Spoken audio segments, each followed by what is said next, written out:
আরামবাগ বিধানসভার অন্তর্গত গৌরহাটি ১ নম্বর অঞ্চলের ডিবাগনান বারোয়ারি কালী মন্দিরে পুজো দিয়ে নির্বাচনী প্রচার শুরু করলেন আরামবাগের বিজেপি প্রার্থী হেমন্ত বাগ। এরপর ডিবাগনান, পাড়াবাগনান ও ভবানীপুর গ্রামে জনসংযোগে অংশ নেন তিনি।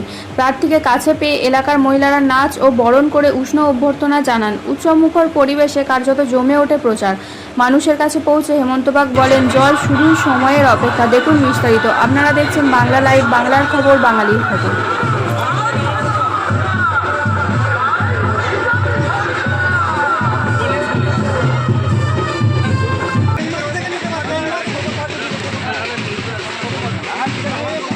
শুরু করলেন ডিবাগনান, এখানে একসময় তৃণমূলের গড় ছিল, এখন বিজেপি। কী বলবেন? আরামবাগের কোথাও তৃণমূলের ঘর আপনি খুঁজে পাবেন না। একটা সময় ছিল যেখানে সালেপুরে তৃণমূলের সন্ত্রাসের ত্রাস বলা হতো, সালেপুর 2, সালেপুর 2 নম্বর অঞ্চল। সেই সালেপুর 2 নম্বর অঞ্চলে আমি কন্টিনিউ 5 দিন দিয়ে প্রচার করেছি, প্রতিটা বুথে বুথে দিয়ে প্রচার করেছি।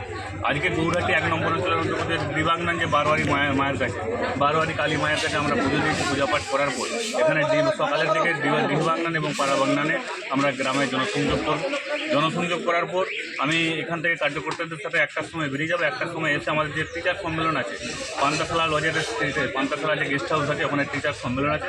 টিচার সম্মেলন কমপ্লিট করার পর আমি 3টের সময় মলয়পুরে যাবো। মলয়পুর সেখানে আমাদের এসসি সমাজকে নিয়ে একটা সম্মেলন করবো। সম্মেলনে যোগ দেওয়ার পর আবার বৈকাল 4টে থেকে সন্ধ্যে 7টা পর্যন্ত কন্টিনিউ আরামবাগ 1 নম্বর পৌরমণ্ডলের অন্তর্গত 7 নম্বর ওয়ার্ডের যে উত্তরায়ণী পল্লী, কয়রাপাড়া এবং পশ্চিম পাড়ায় জনসংযোগের মাধ্যমে আজকের কার্যক্রম। আজ এই অঞ্চল থেকে লিড পাবেন তো? গৌরহাটি 1 থেকে এবারে লিড হবে। বিজেপিকে মানুষ ভোট দেওয়ার জন্য দুহাত তুলে আশীর্বাদ করছেন এবং ভোট দেওয়ার জন্য মানুষ মুখিয়ে আছে। Thank you.